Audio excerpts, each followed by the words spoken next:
padel dikeluhkan karena membuat kebisingan yang menyebabkan warga juga terganggu adanya aktivitas dari lapangan padel tersebut. Kalau dari Komisi 10 melihatnya seperti apa sih, Pak? Ya tentu pertama kalau sisi olahraganya kami memandang bahwa ini kemajuan yang besar. Ada kesadaran dari masyarakat kita untuk berolahraga, itu dampak positif. Tetapi ketika dengan adanya lapangan padel yang berisik dan mengganggu ketertiban umum, apalagi di seputaran lapangan tersebut, masyarakat di situ terganggu, maka ini menjadi persoalan tersendiri. Oleh sebab itu kami berharap pemerintah daerah, terutama daerah khusus ibu kota atau DKI ini, untuk bisa membuat regulasi. Jangan sampai dengan adanya lapangan padel yang banyak ini justru berdampak negatif terhadap lingkungan yang ada di sekitar. Nah, kami mengusulkan misalnya lapangan padel ini diberikan peredam. Terus yang kedua, tentu sebelum membangun harus ada komunikasi dengan masyarakat yang ada di sekitar situ. Tapi kalau tujuannya ya kami justru mendorong bahwa masyarakat sudah mulai sadar olahraga. Rakor terakhir bersama para menteri, rakor Satgas, nah kami meminta agar sebelum Lebaran proses rehabilitasi dan revitalisasi khususnya sarana dan prasarana pendidikan harus sudah tuntas. Itu kami meminta itu. Dan Kemendikbudrismen siap untuk itu. Tinggal sekarang bagaimana pemerintah daerah bersama-sama untuk mensukseskan ini. Karena yang terjadi, mohon maaf, perencanaan sudah ada, ternyata di lapangan tidak sesuai dengan perencanaan. Data yang diterima, misalnya masuk laporannya 100, ternyata di lapangan membengkak lebih dari 100. Nah ini yang menjadi faktor kendala. Tetapi kami minta apapun itu kendalanya harus segera dituntaskan. Minimal sebelum Lebaran ini sudah bisa tuntas, khusus bidang pendidikan, supaya tidak mengganggu proses belajar mengajar. Hari ini betul misalnya sudah mulai aktif 100%, tapi aktifnya di tenda, bukan di sekolah. Nah sekolah-sekolah yang hancur, yang hilang segera dibangun. Sekolah-sekolah yang masih bisa dipakai, yang hanya membutuhkan rehab atau direvitalisasi, ya segera. Sebelum Lebaran kami minta semua. Keterlambatannya berarti karena dari pemerintah daerahnya Pak ya kurang? Enggak juga, jadi apa, Pak? sinkronisasi data dan komunikasi aja sebenarnya.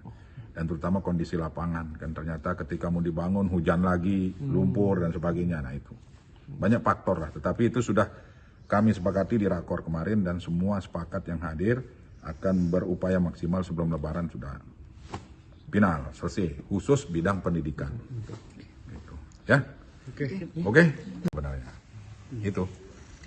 Karena kan memang yang dikeluhkan juga ramai, lalu juga ada umpatan-umpatan misalnya dalam hal olahraga, seperti hal-hal ya itu saya sepakat. Jadi pemerintah daerah harus turun tangan. Nah beberapa waktu yang lalu kan Gubernur DKI juga akan mengevaluasi. Tentu ini penting karena memang ini ranahnya pemerintah daerah terutama di DKI. Jadi kami menghimbau pemerintah daerah segera komunikasi dengan yang pemilik sarana prasarana ini agar sebelum membangun itu harus komunikasi dengan masyarakat sekitar karena supaya tidak terganggu. Bila perlu lapangan padel itu buat peredam agar masyarakat tidak terganggu. Kayak di Jakarta Selatan itu banyak memang keluhan, bahkan itu sampai DPR juga tuh. Kita sudah nerima suratnya. Tetapi kami menyampaikan melalui Menpora untuk berkomunikasi dengan pemerintah DKI. Perlu nggak sih Pak dikeluarkan perda untuk membuat aturan kalau lapangan seperti padel dan lain-lain ini harus ada jaraknya dengan perumahan itu Pak? Kalau dari sisi tata ruang ya memang harus melalui perda. Ini kan kalau sisi positifnya kami sangat dukung. Artinya masyarakat sudah mulai sadar berolahraga. Itu penting. Tetapi ketika itu mengganggu ketertiban umum, kemudian mengganggu masyarakat yang ada di sekitar situ, maka ini harus dievaluasi. Nah caranya seperti apa ya? Salah satunya melalui perda atau peraturan pemerintah daerah dan sebagainya. Supaya masyarakat yang berolahraga terfasilitasi, masyarakat umum yang ada di situ juga tidak terganggu dengan adanya. Justru yang harus terjadi adalah manfaatkan sarana prasarana ini untuk mengembangkan ekonomi yang ada di seputaran itu. Pak, soal isu lain Pak, soal siswa SMP di Bandung yang ditemukan tewas di Kampung Gajah itu Pak, tempat itu yang anak SMK itu ya? Iya, pelakunya di anak mahasiswa kalau nggak salah Pak. SMK. Pelakunya SMK. Nah, ini kan ada, kalau dari berkaca dari kasus itu kan ada fenomena pedofil dan juga penyimpangan seksual gitu Pak. Nah, ini Komisi 10 gimana melihatnya Pak?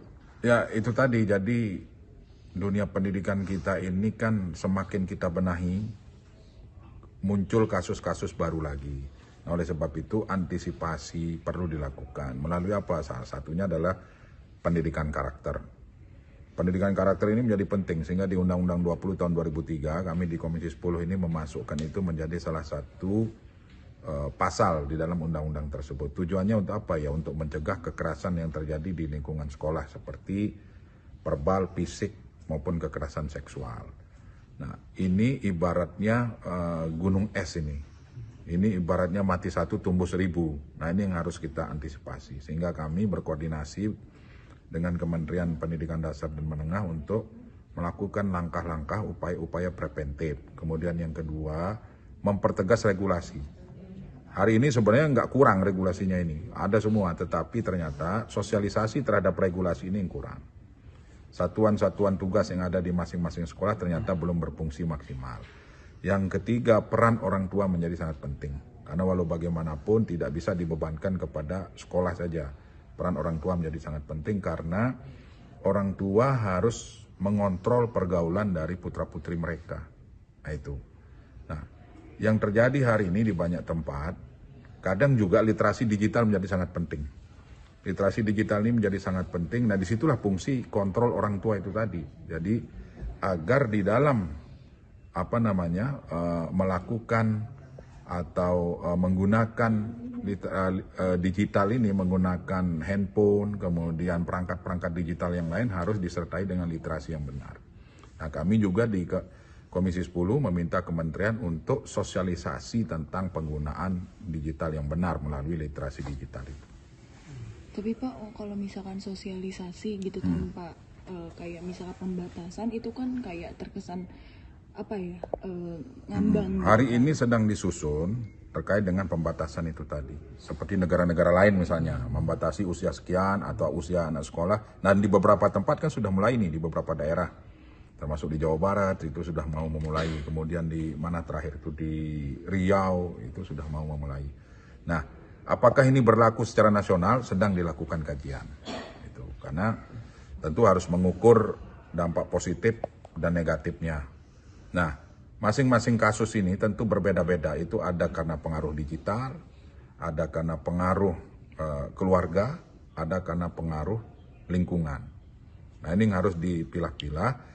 Ketika nanti kasus ini ternyata lebih besar pengaruhnya dari dampak digital itu, maka tentu kita meminta kementerian untuk membuat regulasi pembatasan itu. Idealnya usianya tuh berapa sih? Ya tentu usia sekolah. Sekarang SD saja sudah mulai main handphone. SD, SMP, SMA itu harus dibatasi. Yang jelas usia sekolah. Kalau di negara lain itu kan usia sekolah. Ada yang pakai usia 16 tahun ke bawah, nggak boleh kan. Tapi kita minta usia sekolah.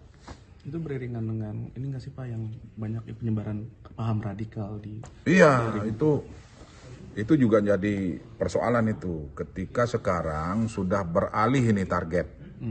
Yang tadinya target itu anak-anak remaja, ya artinya anak-anak yang baru tumbuh tahap dewasa, kemudian penduduk miskin, rentan miskin, sekarang targetnya malah ke anak-anak usia sekolah.